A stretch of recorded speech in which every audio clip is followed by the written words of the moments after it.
Hello friends, today I am going to teach you the law of टॉट। तो आज हम पिजन होल थ्योरी करेंगे। तो मैंने फर्स्ट चैप्टर पढ़ाया था जिसमें इंट्रोडक्शन था लॉ ऑफ टॉट का, और मैं इसमें पिजन होल थ्योरी पढ़ाना भूल गया था। तो आज पिजन होल थ्योरी कवर करेंगे और उसके बाद नेक्स्ट वीडियो में हम जर्नल डिफेंसेस कवर करेंगे।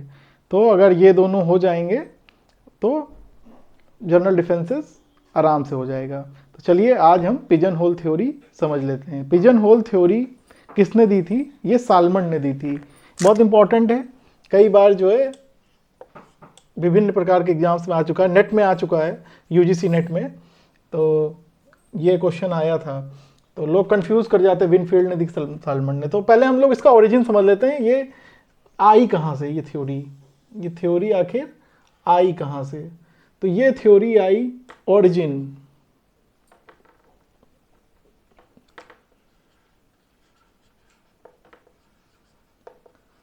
ये आई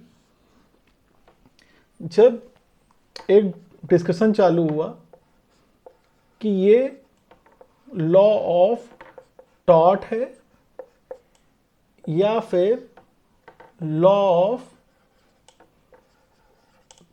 टॉट्स है। यहां से सारा डिस्कशन शुरू हुआ। तो अब समझ लेते हैं लॉ ऑफ टॉट क्या होता है और लॉ ऑफ टॉट्स क्या होता है। तो लॉ ऑफ टॉट बोल रहा है कि कोई भी रॉन्ग हो, कोई भी रॉन्ग हो जो विदाउट जस्टिफिकेशन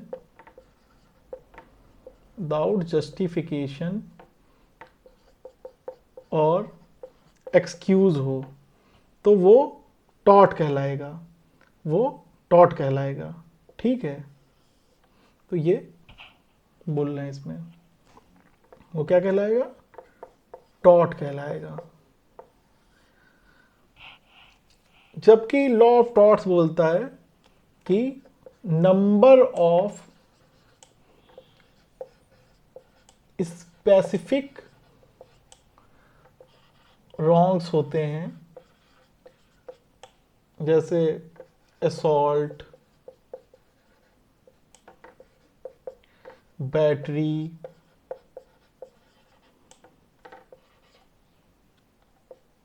डिफेमेशन,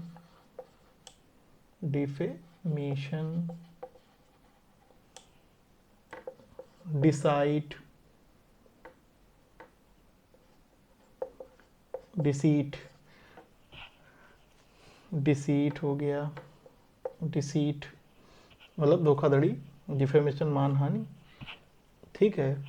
तो अगर ये नंबर ऑफ स्पेसिफिक रॉन्ग्स के अंदर कोई रॉन्ग आता है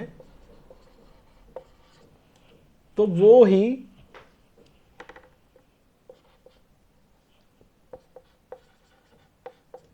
टॉट्स कहलाएगा। तो ये थ्योरी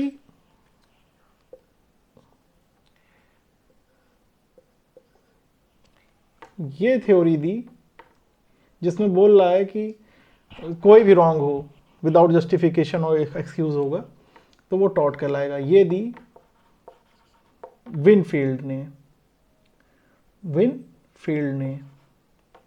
ठीक है।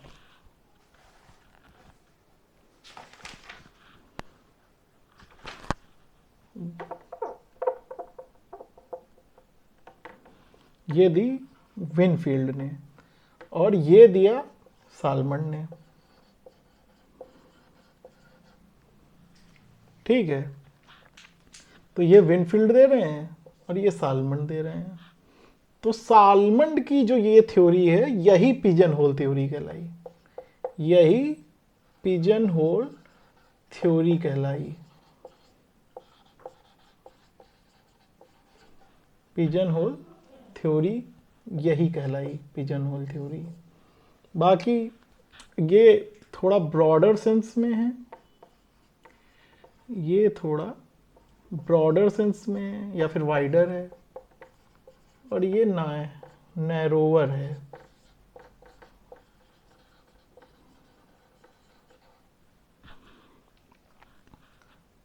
वो कह रहे हैं स्पेसिफिक रॉन्ग्स, इनके अंडर ही अगर कोई रॉन्ग आता तो टॉट्स कहलाता है। तो अब समझ लेते हैं पिजन होल थ्योरी आखिर क्या है।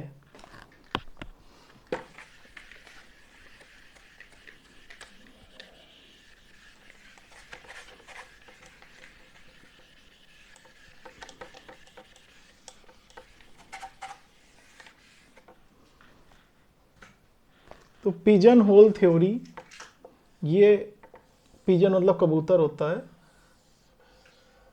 तो उनका अगर आपने कभी देखा हो तो वो लोग इस तरीके के एक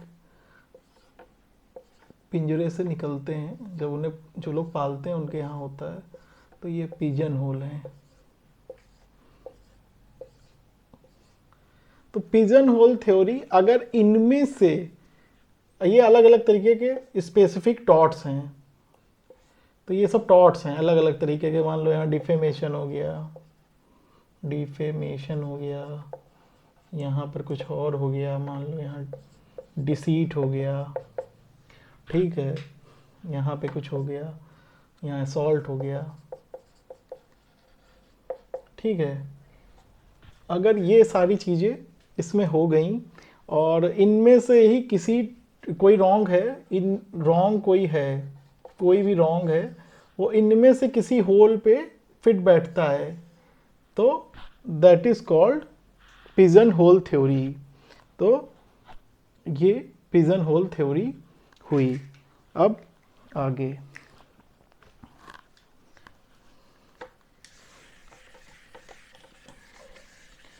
तो इसका क्रिटिसिज्म भी हुआ, जो साल्मन ने theory the.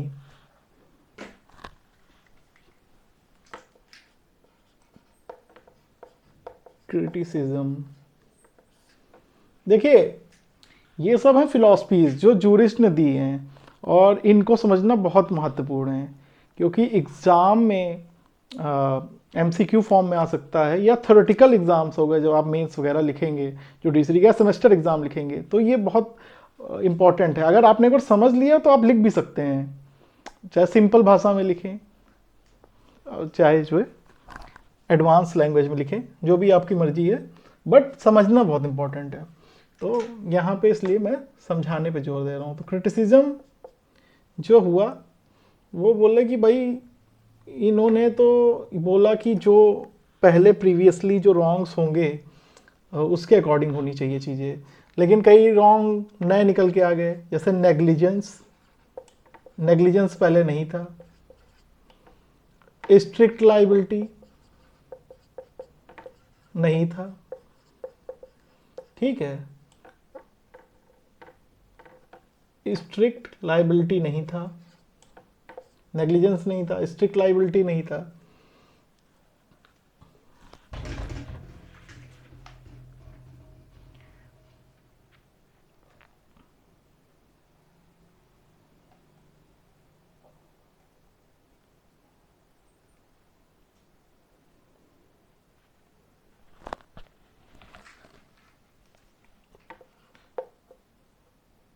inducement of wife to leave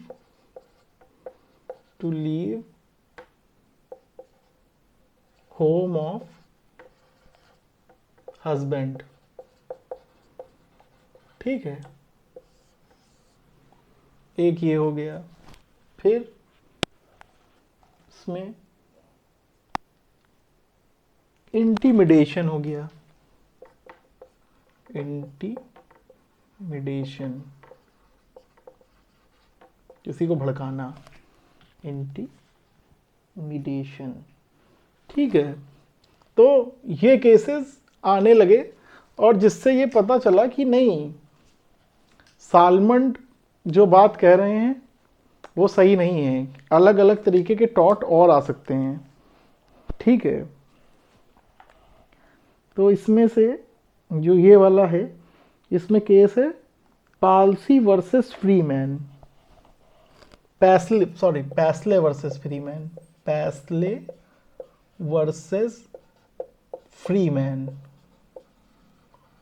पैस्ले versus Freeman, Freeman, ये 1789 में ये केस आ गया। ये एक नई चीज थी नेग्लिजेंस, तो ये पहली बार इस केस में हेल्ड हुआ। स्ट्रिक्ट लाइबिलिटी सब लोग जानते हैं, रेलैंड वर्सेस फ्लेचर,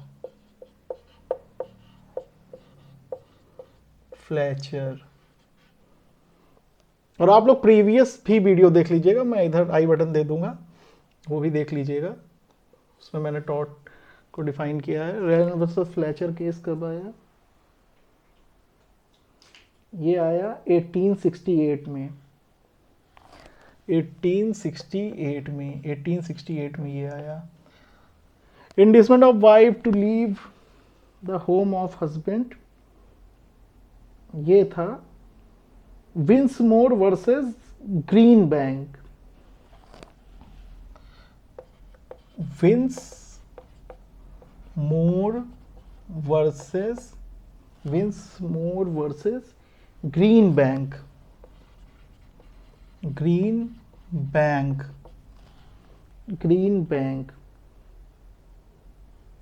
ये कब आया? 1745 में। तो ये सब नए नए केसेस। अब मैं, आप लोग सोच रहे होंगे मैं ये क्यों लिखा रहा हूँ, ये आपके एग्ज़ाम में काम आ सकता है, तो इसलिए मैं ये सारी चीज़ें आपको लिखवा रहा हूँ। रुक्स वर्सेस बर्नार्ड, रुक्स वर्सेस बर्नार्ड, ये सब बिल्कुल नए तरीके के टॉट आने लगे जो अभी तक नहीं देखे सुने गए थे, और इन्हें भी टॉट का दर्जा मिलने लगा। 1964 में ये आया, इंटिमिडेशन, किसी को भड़काना।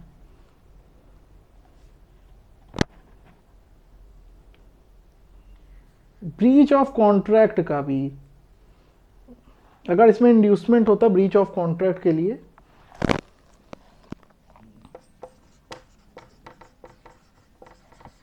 ब्रीच ऑफ कॉन्ट्रैक्ट, तो इसमें भी एक केस हुआ, दैट इज कॉल्ड लूमले वर्सेस गए,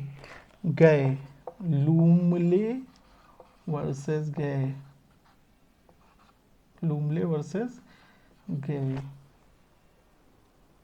1853 का ये केस है। तो ये आपके केसेस हुए, और यहीं से क्रिटिसिज्म भी सालमंड का चालू हुआ।